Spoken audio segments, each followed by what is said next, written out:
الحمد لله رب العالمين والصلاة والسلام على أشرف الأنبياء والمرسلين وعلى آله وصحبه أجمعين. أما بعد فأعوذ بالله من الشيطان الرجيم. بسم الله الرحمن الرحيم.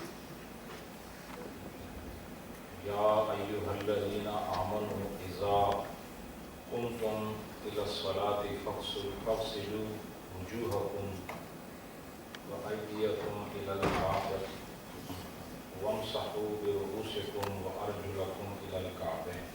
سبحان الله. صدق الله مولانا العظيم.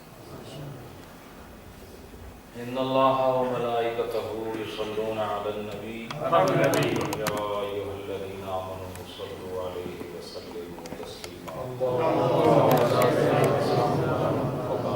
وعلى آل سيدنا ومولانا محمد وبارك وسلم بآواز بلند الصلاة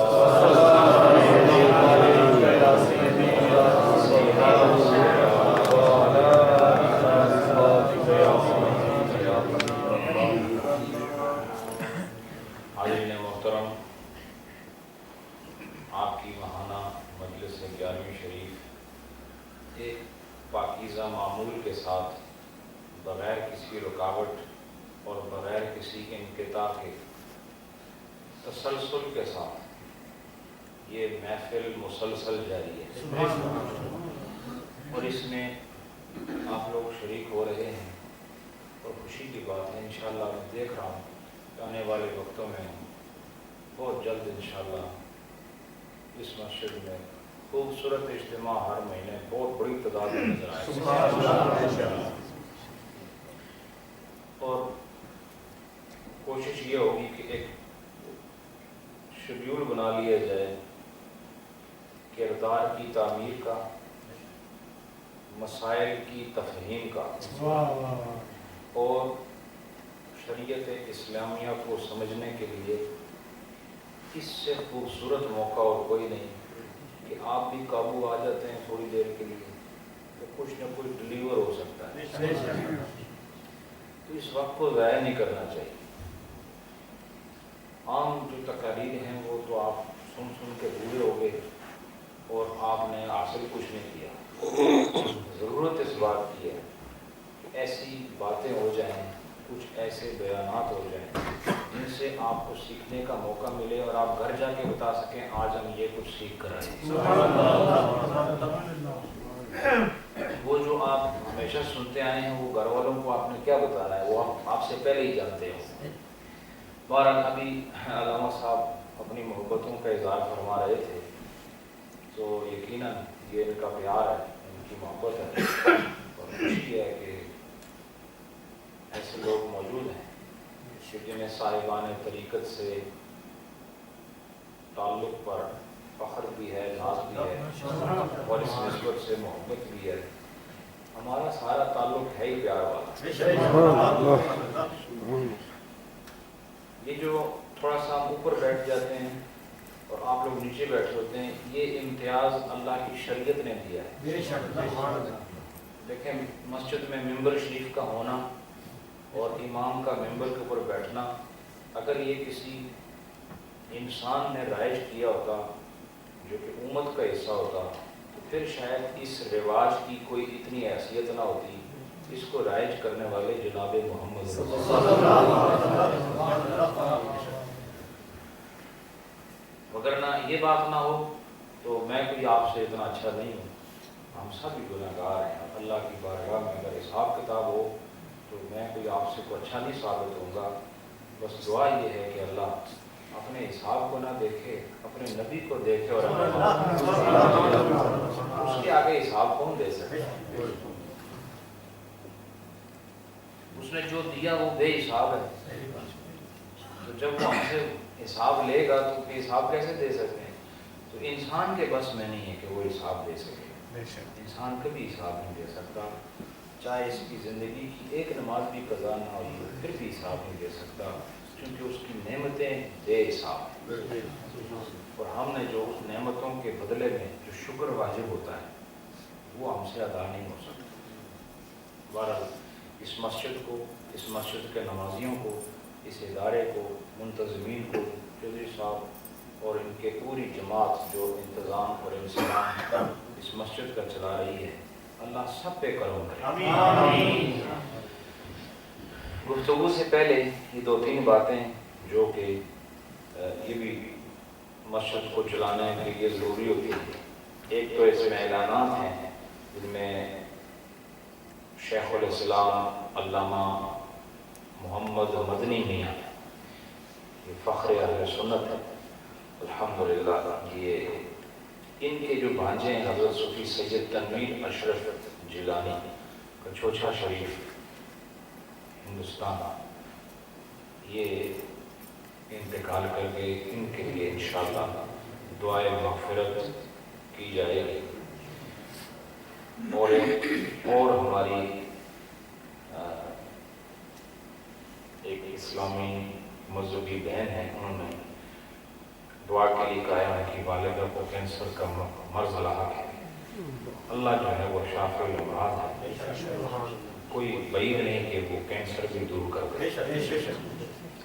اور آج کی جو 11ویں شریف ہے، اس کا تمام لنگر کا اہتمام ہمارے محترم حاجی صادق صاحب انہوں نے اس کا اہتمام کیا ہے۔ اس کے بدلے خدا ان کا گھر میں لنگر جاری اور ساری رکھے۔ اور ان کے جو بیٹے قتل ہوئے تھے چند سال پہلے، اس کا تاحال کوئی فیصلہ نہیں ہو سکا۔ ہم اللہ کی بارگاہ میں عرض کرتے ہیں کہ دنیا والے فیصلہ نہیں کرتے، تو خود ہی فیصلہ فرما۔ یہاں کچھ اور ایک لسٹ ہے ان لوگوں کی، فاروق صاحب جنہوں نے 11.25 پاؤنڈ دیے مسجد میں، اور حاجی کرامت صاحب نے 10 پاؤنڈ انہوں نے دیے ہیں، حاجی ڈاکٹر افتخار صاحب انہوں نے 10 پاؤنڈ دیے ہیں، عبدالمجید صاحب انہوں نے 10 پاؤنڈ دیے ہیں، اور نثار صاحب انہوں نے 5000 کا فروشی پڑھا ہے۔ اللہ قبول منظور فرمائے۔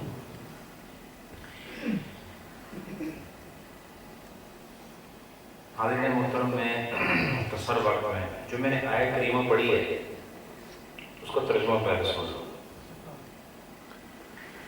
اللہ تعالیٰ نے فرمایا یا ایھا الذین آمنوا، اے ایمان والو، اذا قمتم الی الصلاۃ، جب تم نماز کی تیاری کرو، نماز کے لیے جانے لگو، نماز کا ارادہ کرو اور نماز پڑھنے لگو، تو فاغسلوا وجوہکم، تم اپنے چہروں کو پہلے دھو لو۔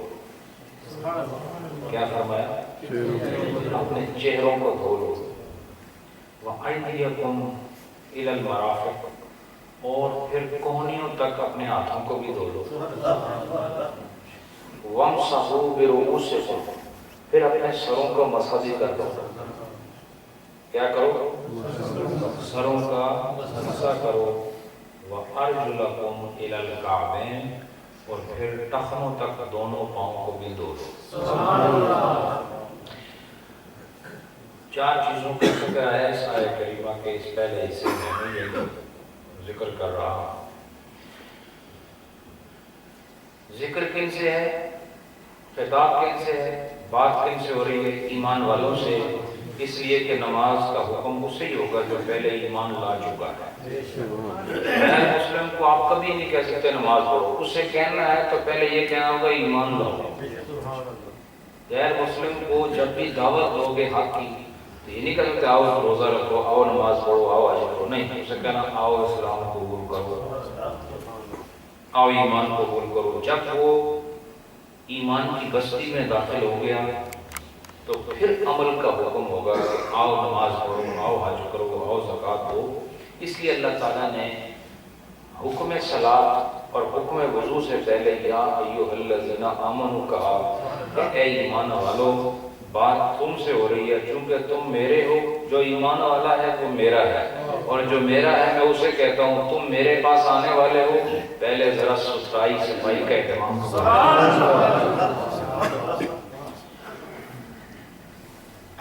کدھر ہم جا کدھر رہے؟ اذا قمتم الی الصلاۃ، جب قم تم، یہ قام یقوم قیاما سے معنی ہے جب تم کھڑے ہو جاؤ۔ ویسے معنی کیا ہے؟ کھڑے ہو جاؤ، اور اس کا امر کا صیغہ قم آتا ہے، ٹھیک ہے؟ فرمایا کہ جب تم نماز کے لیے کھڑے ہو جاؤ، کھڑے ہونے کا مطلب یہ کہ جب تم نماز پڑھنے لگو تو پھر کیا کرو؟ فَاغْسِلُوا وُجُوهَكُمْ، فَاغْسِلُوا جمع کا صیغہ ہے، تم سارے اپنے چہرے دھو لو۔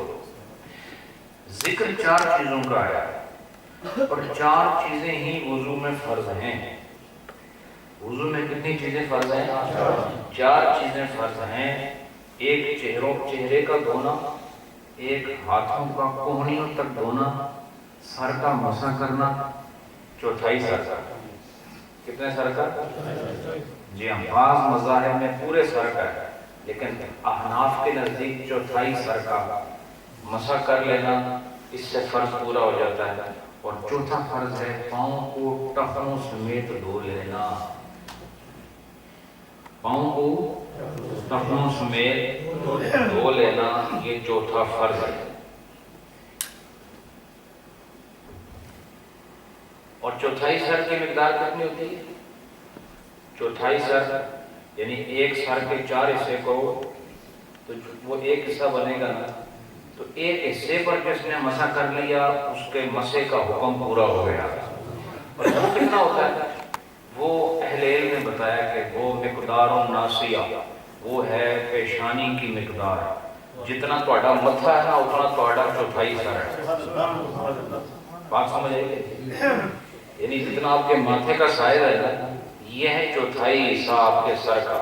تو جس نے اتنا مسح کر لیا اس نے مسح کا فرض پورا کر لیا، لیکن سنت اور مستحب طریقہ کیا ہے کہ پورے سر کا مسح کیا جائے۔ کیا کیا جائے؟ پورے سر کا مسح کرو گے تو سنت اور اس مستحب پر بھی عمل ہو جائے گا، لیکن اگر چوتھائی پر بھی کر لیا تو اس سے نماز جائز ہو جائے گی۔ ٹھیک ہے؟ بات یہ ہے کہ ایمان پہلے ہے، ایمان کہاں ہے؟ ایمان پہلے، کیوں؟ یا ایھا الذین آمنوا، ایمان پہلے ہے، اور ایمان کے بعد کیا ہے؟ عمل ہے، اور عمل کیا ہے؟ عمل ہے نماز۔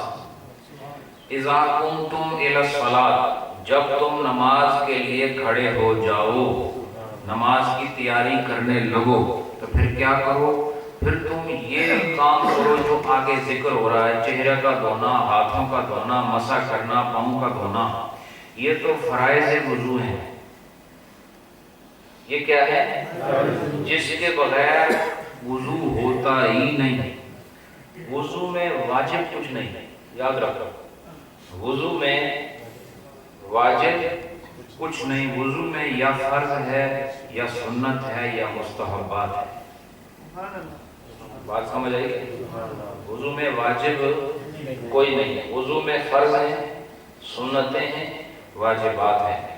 قرآن نے صرف فرضوں کا ذکر کیا، قرآن نے یہ نہیں کہا کہ 3 دفعہ ہاتھوں کو پہلے کونیوں تک دھو، پہلے بسم اللہ پڑھو، قبلہ رو ہو کے بیٹھو، وضو بیٹھ کے کرو، قبلہ رو ہو کے کرو، بسم اللہ پڑھو، پہلے 3 دفعہ ہاتھوں کو دھو، پھر 3 دفعہ منہ میں پانی ڈالو، مسواک کرو، کہیں قرآن میں نہیں ہے، پھر 3 دفعہ ناک میں پانی ڈالو، قرآن میں کہیں نہیں ہے، پھر داڑھی کا خلال کرو چہرہ دھوتے ہوئے، پھر سر کے پیشانی سے لے کے ٹھوڑی کے نیچے تک، ایک کان کی لو سے لے کے دوسرے کان کی لو تک چہرے کو مکمل استیعاب کے ساتھ دھو۔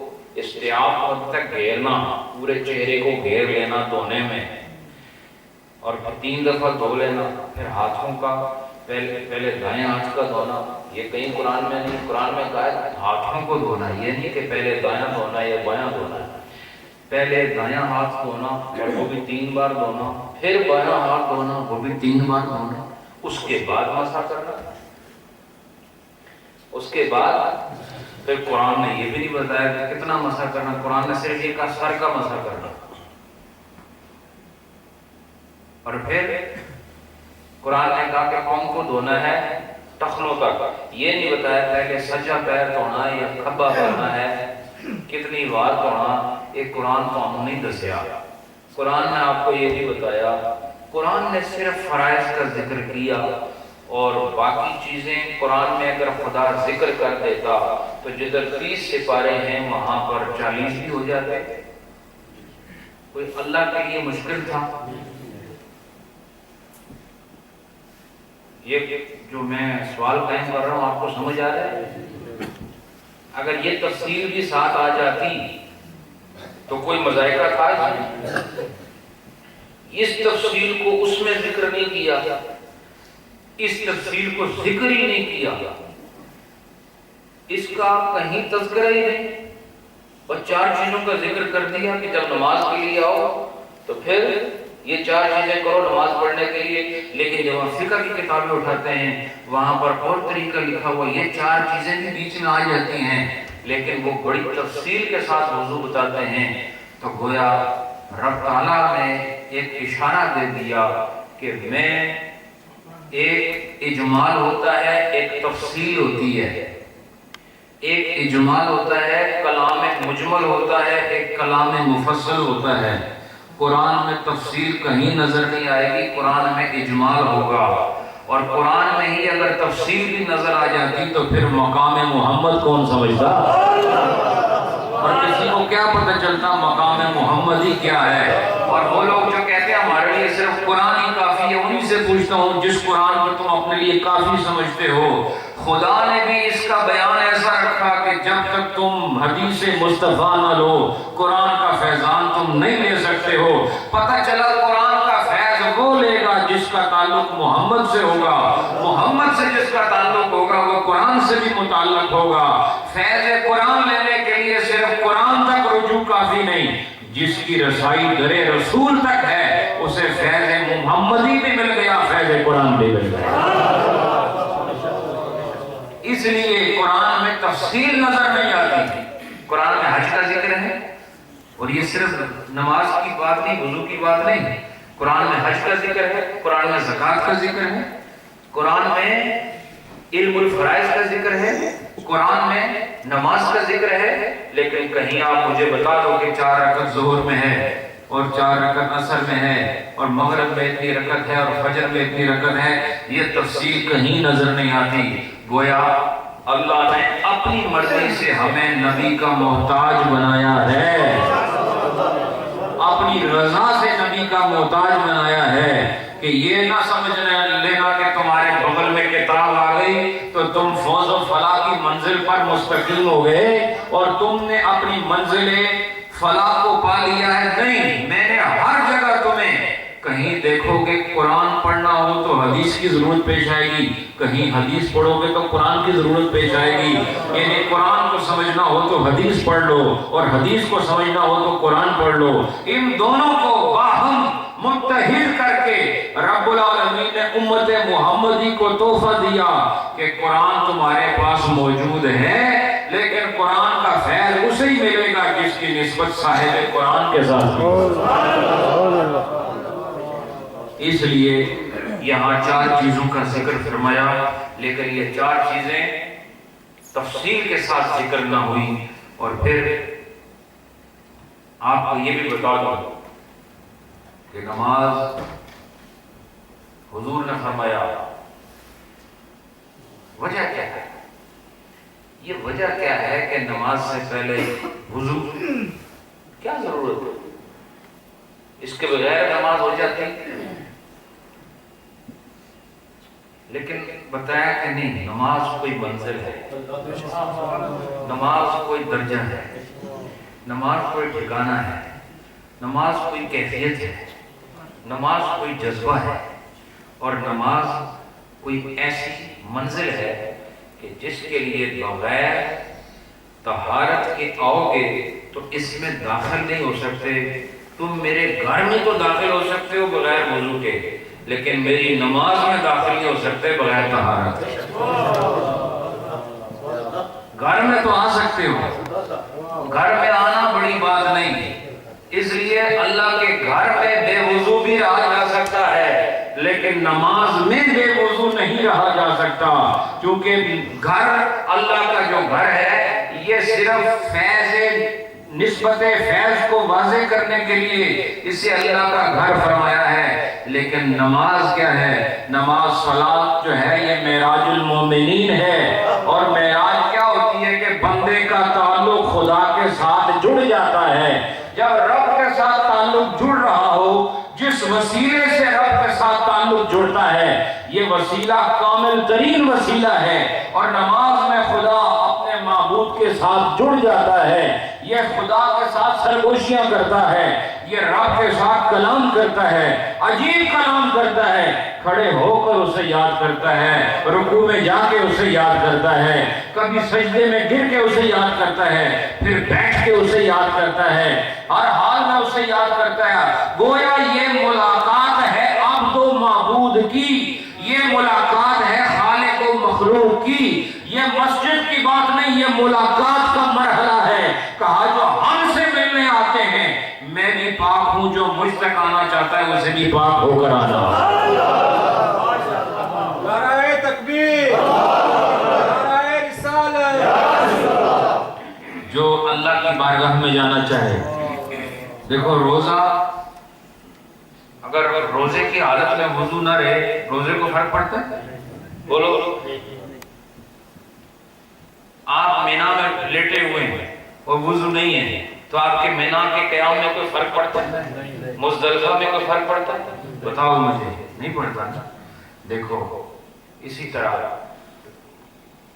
یہ بات واضح ہو گئی کہ تمام عبادات میں یہ وہ عبادت ہے کہ جس کو رب تعالیٰ نے طہارت کے ساتھ متعلق کر دیا، اس کو طہارت کے دائرے میں مقید کر دیا۔ اور میں آپ کو ایک حدیث سناؤں، نبی پاک نے فرمایا نا کہ نماز جنت کی کنجی ہے۔ فرمایا کیا؟ فرمایا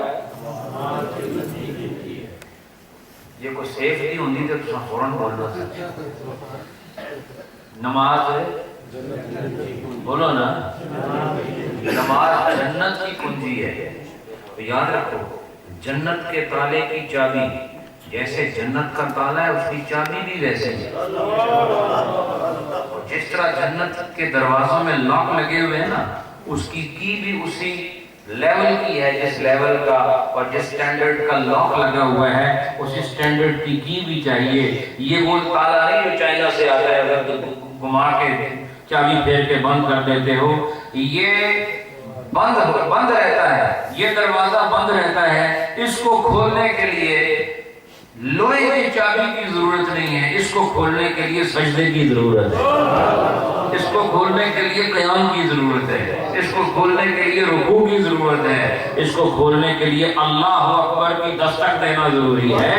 جس نے اس دستک سے دروازے پہ حاضری دی ہے اس نے دروازے کو کھلا پایا۔ ایسے دروازے کھلتے ہیں، اور وہ دنیا کے دروازوں کے تالے اور ہیں، جنت کے دروازوں کے تالے اور ہیں، اور ان کی چابیاں بھی اور ہیں، اور ان تالوں اور ان دروازوں سے گزرنے والے الحمدللہ یہ اہل سنت والجماعت والے وہ سنی ہیں جن کی زبان پر کلمہ ہے اور دل میں محبت مصطفیٰ ہے۔ یہ وہ لوگ ہیں۔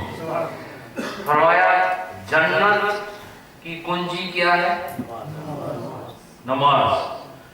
لیکن پھر ایک اور چیز فرمائی کہ نماز کی بھی کوئی کنجی ہے۔ یہاں تک تو آپ نے حدیث بہت سنی ہوگی کہ الصلاۃ مفتاح الجنہ، ٹھیک ہے؟ نماز کیا ہے؟ جنت کی کنجی ہے، یہاں تک سنا ہے۔ لیکن اس نماز کی بھی کوئی کنجی ہے، یعنی جنت میں داخلے کے لیے اس تالے کو کھولنے کے لیے جس چابی کی ضرورت ہے وہ ہے نماز۔ اور پھر نماز کی بھی ایک کنجی ہے، تم نماز جب تک کھولو گے نہیں داخل کیسے ہوگے؟ جب تک دروازہ بند ہے سائل دروازے پہ ہی کھڑا رہتا ہے، جب دروازہ کھلتا ہے تو پھر اندر جاتا ہے۔ نماز بند ہے اور تم نے اس کے اندر جانا ہے، جب اس کے اندر جاؤ گے تو یہ تمہیں جنت کے دروازے تک لے کر جائے گی۔ یہ کنجی ہے اس دروازے کی، اس کا بھی اپنا ایک دروازہ ہے، اور نبی پاک نے فرمایا کہ جنت کی کنجی نماز ہے اور نماز کی کنجی طہارت ہے۔ کیا فرمایا؟ نماز کی کنجی اور طہارت ہی وضو کو کہا جاتا ہے، طہارت غسل کو کہا جاتا ہے۔ فرمایا تم وضو کر کے اس میں داخل ہو جاؤ، تم اس تالے کو کھولو۔ یہ تالا کیسے کھلے گا؟ وضو کر کے اس دروازے سے داخل ہو گئے، اللہ اکبر کہہ کے اس میں داخل ہو گئے اور اسی میں رہے۔ جب آنکھ کھولی، حشر بابا تھا، آنکھ کھولی، پھر اس دروازے نے تمہیں ایک اور دروازے تک پہنچایا۔ جب وہاں پہنچے تو چونکہ یہ خود کنجی ہے، اسے بند نہیں پاؤ گے، اسے کھلا پاؤ گے۔ کیوں؟ نماز جنت کی کنجی ہے۔ نماز کس کی کنجی ہے؟ اب آپ کو سمجھ آ گیا کہ تالے دو ہیں اور ان کی چابیاں بھی دو ہیں۔ ایسا نہیں کہ دو تالوں کی ایک چابی ہوتی ہے، ایک تالے کی دو چابیاں تو ہو سکتی ہیں۔ تو ہم سمجھ نہیں آئے ہے سارے دکانہ والے کو بولنے کوئی نہیں۔ جندرا جاننا، جندرا جاننا، ماشاءاللہ۔ ایک تالے کی دو چابیاں ہو سکتی ہیں، دو سے زیادہ بھی ہو سکتی ہیں، لیکن ایک ہی تالے، دو تالوں کی ایک چابی ہو پھر گڑبڑ ہے۔ پھر کیا ہے؟ گڑبڑ ہے۔ یہاں تالے بھی دو ہیں، چابیاں بھی دو ہیں، اور ہم نے جس دروازے کو کھولنا ہے وہ دروازہ دنیا کی چابی سے نہیں کھلتا، وہ نماز ہے، اس کی چابی اسی سے کھلے گا۔ اور نماز میں جانے کے لیے اس کا دروازہ کھولنا بھی ضروری ہے۔ اس کے اندر جانے کے لیے کیا کرنا پڑتا ہے؟ اس کے اندر جانے کے لیے نماز شروع کیسے ہوتی ہے؟ اللہ اکبر جب کہتے ہو تو نماز میں داخل ہو جاتے ہیں۔ جب تک نیت کر لی داخل ہو گئے۔ نیت کرنا، میں پیچھے امام صاحب نے یا نیت کرنا کلیاں اسی طرح 2 رکعت، ابھی تک اللہ اکبر نہیں کہا، داخل ہو گئے نہیں، لیکن جیسے اللہ اکبر کہو گے اب داخل ہو گئے، اس میں داخل ہو گئے تو اللہ اکبر کہنے کی وجہ سے داخل ہوئے ہو، یہ ایک الگ صورت ہے۔ اگر بے وضو ہو کے اللہ اکبر بھی کہہ دو تو داخل نہیں ہو سکتے۔ اللہ اکبر 1000 بار کہہ دو، 100 تسبیح پڑھ کے اللہ اکبر اللہ اکبر اللہ اکبر، تم نماز میں داخل نہیں ہو سکتے۔ کیوں؟ کہ تمہارے پاس وہ چابی ہاتھ میں نہیں آئی جس سے نماز کا دروازہ کھلتا ہے۔ کہا وہ کیا ہے؟ اذا قمتم الى الصلاة فاغسلوا وجوهكم وأيديكم الى المرافق وامسحوا برؤوسكم وارجلكم الى الكعبين۔ شریعت محمدی پر عمل کرتے ہوئے تم نے نماز کے اندر آنا ہے، اور اس کے لیے کنجی طہارت ہے۔ طہارت اختیار کرو تاکہ نماز میں چلے جاؤ، اور نماز میں چلے جاؤ تاکہ جنت میں چلے جاؤ۔ اب فارمولہ تیار ہو گیا نا سارا۔ اب یہ ایک پوری ایکویشن جو ہے وہ آپ کے سامنے میں نے فریم کر دی ہے، اور اس کی موجودگی میں جنت تک رسائی انشاءاللہ یہ ممکن ہو گئی ہے۔ طہارت کے بغیر نماز میں نہیں جا سکتے، طہارت ضروری ہے۔ طہارت کے بعد عبادت، اور عبادت کے بعد جنت۔ طہارت پھر عبادت، اور عبادت کے بعد جنت۔ یہ ہے اس آیت کا لب لباب کہ اگر تم میں ایمان والے تو ہو، اور ایمان کے بعد نماز کے لیے تم نے جانا ہے، پہلے طہارت اختیار کرو۔ اور پھر آپ کو میں ایک خوبصورت بات بتاؤں، یہ چابی ہے، جب چابی سے تالا کھل گیا، چابی سے تالا کھل گیا تو یاد رکھو یہ چابی ہر بار ختم ہو جاتی ہے جب آپ بے وضو ہو جاتے ہیں، اسے ہر بار دوبارہ حاصل کرنا پڑتا ہے۔ لیکن جو اس کو اپنا معمول بنا لے عمر بار، یہ معمول کون بنائے گا؟ وضو فائدہ نہیں دے سکتا، کیونکہ وضو کا مقصد نماز پڑھنا ہے۔ یاد رکھو، جو نماز نہ پڑھے اور صرف وضو کرتا رہے اس کو وضو فائدہ دے گا نہیں دے گا۔ کیوں کہ اذا قمتم الى الصلاة کہا، یہ مشروط ہے اپنی شرط کے ساتھ، یہ مقید ہے اپنی قید کے ساتھ، اور یہ منسوب ہے اپنی نسبت کے ساتھ، اور وہ کیا ہے؟ جب نماز پڑھنے لگو یہ وضو ضروری ہے نماز کے لیے، اور اس سے پتہ چلا کہ نماز میں داخلے کے لیے وضو ضروری ہے، اس کے بغیر نماز نہیں شروع ہو سکتی۔ آج خود صرف وضو کر لینا یہ عبادت نہیں بن سکتا جب تک کہ نماز نہ پڑھی جائے۔ اور جو آدمی صبح سے لے کے رات تک کہ میں آج سارا دن باوضو رہا ہوں، ایک نماز نہیں پڑھی، کتنا زبردست اللہ کا کامل ولی ہو۔ کیا خیال ہے آپ؟ پورا دن 12 گھنٹے ہو گئے میں وضو صبح جڑا کہتا سی وہ اجے تک قائم ہے، کتنے زبردست گل ہے، نماز ایک بھی نہیں پڑھی۔ تو وضو اس سے پتہ چلا اکیلا وضو فائدہ نہیں نہ دیتا، اکیلا وضو فائدہ نہیں، جبکہ وضو کا ذکر قرآن میں ہے، یہ فائدہ دیتا ہے جب اس کی نسبت کسی اور سے ہو جائے۔ تو ہم بھی یہ کہتے ہیں تم خوبصورت کتنے کیوں نہ ہو جاؤ، کلے تسی کوئی ہونا نہیں جب تک نسبت محمدی نہ ہو جائے۔ جب وضو بغیر نماز کے فیض نہیں دے سکتا، امتی بغیر محمد کے تجھے بھی کچھ نہیں مل سکتا، اور بغیر نسبت رسولی کے تمہیں بھی کچھ حاصل نہیں ہو سکتا۔ اسی لیے ہم کہتے ہیں ہم اپنے ناک نقشے کو نہیں دیکھتے، اپنی قوم کو نہیں دیکھتے، اپنا کردار نہیں دیکھتے، اپنی نسبت دیکھتے، اور جس کے ساتھ نسبت ہے اس کو جب دیکھتے ہیں تو پھر اپنا آپ بھی کامیاب نظر آتا ہے۔ جب ہم وضو کو دیکھتے ہیں تو کچھ نظر نہیں آتا، لیکن اس وضو کے بعد جب نماز پڑھتے ہیں نماز کی وجہ سے یقین آ جاتا ہے وضو بھی کیا تھا، نماز بھی پڑھی ہے۔ اکیلے کہو میں بہت نمازی، بہت روزے دار، بڑے حج کرنے والا، اور نسبت رسولی کا پتہ ہی نہیں، تیری وہی مثال ہے جو نماز نہ پڑھے اور تنہا وضو پر ہی گزارا کرے۔ الحمدللہ سنی وہ ہے جو نہ وضو بھی کرتا ہے، نماز بھی پڑھتا ہے، وہ خدا کو بھی یاد کرتا ہے، مصطفیٰ کا بھی ذکر کرتا ہے۔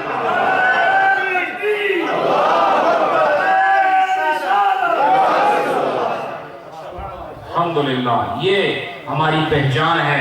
میں وضو کے مسئلے سے آپ کو نسبت مصطفیٰ سمجھا رہا ہوں، مسئلہ وضو کا ہے، لیکن وضو کے مسئلے سے میں آپ کو بتانا چاہتا ہوں کلہ وضو کچھ نہیں کر سکتا، انہیں نماز کے نال رلنا ہے تو پھر وضو کا بھی کوئی مل پہنا ہے۔ اور پھر میں آپ کو ایک چیز بتاؤں کہ یہی وضو کرنے والے جب نماز بھی پڑھ لیتے ہیں نا اور عمر پر ایسے گزار لیتے ہیں کہ وضو نماز وضو نماز وضو نماز، تو پھر ایک وقت آتا ہے کہ حشر کا میدان۔ آپ کو پتہ ہے حضور نے کیا فرمایا کہ میری امت کو حر محجل کہہ کے پکارا جائے گا۔ کیا کہہ کے پکارا جائے گا؟ حر محجل۔ کیا فرمایا؟ حر محجل۔ اور حر محجل کون ہوتا ہے؟ یہ جو محجل ہوتا ہے نا، یہ ویسے میں آپ کو بتاتا ہوں کہ اصطلاح میں جس کا سر اور پیر، ہاتھ اور پیر سفید ہو جائے نا، یعنی سر، ہاتھ اور پیر، اس کو حر محجل کہتے ہیں۔ تو قیامت والے دن امت محمدی کو حر محجل کہہ کے پکارا جائے گا۔ کیا وجہ ہے؟ اس لیے کہ ان کا جو چہرہ ہے وہ بھی چمک رہا ہوگا، ان کے ہاتھ وہ بھی چمک رہے ہوں گے، اور ہاتھ تو ہاتھ، ان کے پاؤں سے بھی نور نکل رہا ہوگا۔ لوگ کہتے ہیں نا اس کا چہرہ بڑا نورانی ہے، ارے امت محمدی چہرہ تو چہرہ ہے، اگر تو رسولی ہو جائے تو تیرے پیروں سے بھی بڑا نور نکلتا ہے، اگر نبی کا دیوانہ بن جائے تو پیروں سے بھی نور نکلتا ہے۔ چہرہ تو افضل الاعضاء ہے اور قدم اسفل الاعضاء ہے، قدم اسفل الاعضاء ہے اور چہرہ افضل الاعضاء ہے۔ افضل الاعضاء سے نور نکلنا کمال نہیں، نسبت مصطفیٰ کو سمجھو۔ چہرے سے نور نکلنا آسان ہے، قدموں سے نور نکلنا مشکل ہے۔ نسبت مصطفیٰ کا نتیجہ ہے کہ چہروں سے بھی نور نکل رہا ہے، پیروں سے بھی نور نکل رہا ہے۔ امت محمدی کو حر محجل کہہ کے پکارا جائے گا۔ کیوں؟ کہا کہ آثار وضو سے، کیا؟ آثار وضو سے ان کے اعضاء چمکتے ہوں گے، ان کے اعضاء چمکتے ہوں گے۔ کیوں؟ انہوں نے عبادت کے لیے وضو کیا۔ دیکھو انہوں نے عبادت کا ذکر نہیں آیا کہ نمازیں پڑھتے تھے اس لیے چہرہ چمکتا تھا، سجدہ کرتے تھے اس لیے پاؤں چمکتے ہیں، نہیں، کہا اس لیے کہ نماز سے پہلے یہ وضو کرتے تھے۔ اعضائے وضو یعنی یوں سمجھ لو کہ امت محمدی کو حشر میں پہچاننا یہ سب سے آسان ہوگا۔ موسیٰ کی قوم والے کون ہیں، عیسیٰ کی قوم والے کون ہیں، ابراہیم کی قوم والے کون ہیں، ہود والے کون ہیں، لوط والے کون ہیں، ان کو پہچاننا مشکل ہوگا۔ بزم محشر میں جس کی شناخت فوراً ہو جائے گی وہ امت محمدی ہے۔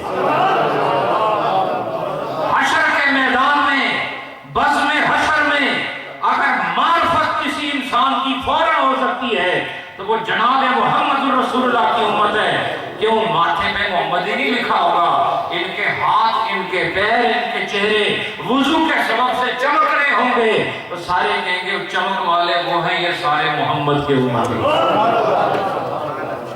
یہ ہے، یہ کیا ہے؟ ماشاءاللہ چمک تجھ سے پاتے ہیں سب پانے والے، ماشاءاللہ۔ تو بات یہ ہے کہ حشر کے میدان میں اس امت کو غر محجر کہا جائے گا۔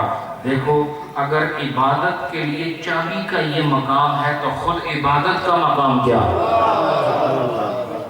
یہ تو وہ آلہ ہے جس سے تم طہارت حاصل کرتے ہو، وضو۔ اگر وضو کا یہ مقام ہے تو پھر وضو کے بعد جو اصل حکم ہے صلاۃ کا، اس کا مقام کیا ہو، اس کا درجہ کیا ہوگا؟ اس لیے میرے دوستو یہ وضو کا حکم جو آیا یہ حکمت کے بغیر نہیں، اور نماز ارتقائی منزلوں کو طے کرنے کا ایک ذریعہ ہے۔ اللہ کی بارگاہ میں درجہ بدرجہ حاضر ہونے کا ایک پورا مرحلہ ہے۔ نماز حضوری کے مقام پر پہنچنے کا ایک خوبصورت وسیلہ ہے۔ نماز اللہ کی یاد میں مستغرق ہونے کا ایک بہانہ ہے۔ اور اس کو شروع کرنے سے پہلے کہا میرے پاس آ رہے ہو ذرا ہاتھ تو دھو لو، میرے پاس آ رہے ہو ذرا منہ تو صاف کر لو، میرے پاس آ رہے ہو ذرا سر پہ گیلا ہاتھ تو پھیر لو، میرے پاس آ رہے ہو ذرا پاؤں تو دھو لو۔ جب تم طہارت کے ساتھ آؤ گے، تم صفائی کے ساتھ آؤ گے، اور پھر اللہ اکبر کہہ کے الحمدللہ رب العالمین کہہ کے جب میری ذات کے ساتھ اپنی نسبت قائم کرنے کی ابتدا کرو گے تو میں دیکھوں گا کہ زبان پر میرا ذکر ہے، اور ذکر ایسے شروع نہیں کیا، میری بارگاہ میں کھڑا ہے اور میرے گھر کی طرف منہ کیا ہوا ہے، ہاتھ دونوں اٹھا کر اللہ کی بارگاہ میں اپنے عجز و انکسار کا اظہار کر کے میری بارگاہ میں آ گیا ہے۔ جسم بھی صاف ہے اور زبان بھی صاف ہے، لہٰذا اب یہ نماز صرف نماز نہ رہی، نماز معراج بن گئی۔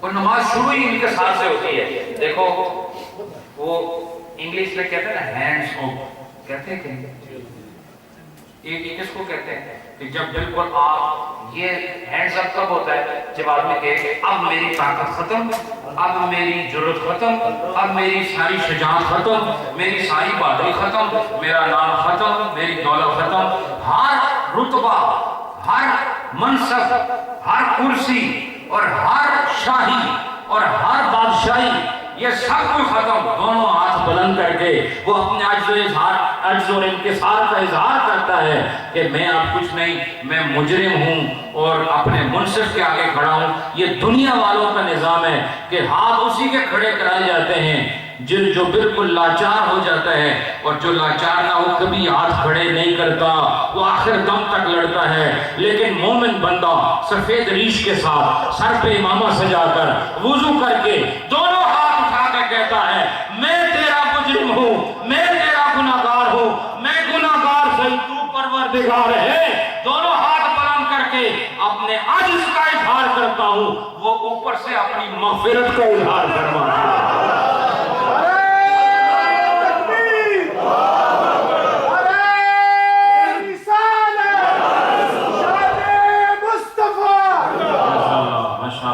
میرے دوستو آج کے بعد جب ہاتھ اٹھاؤ تو یوں ہی سمجھو کہ اللہ کے آگے ہینڈز اپ کر رہے ہو، اے اللہ تو ہی تو ہے، ہم کچھ نہیں ہیں۔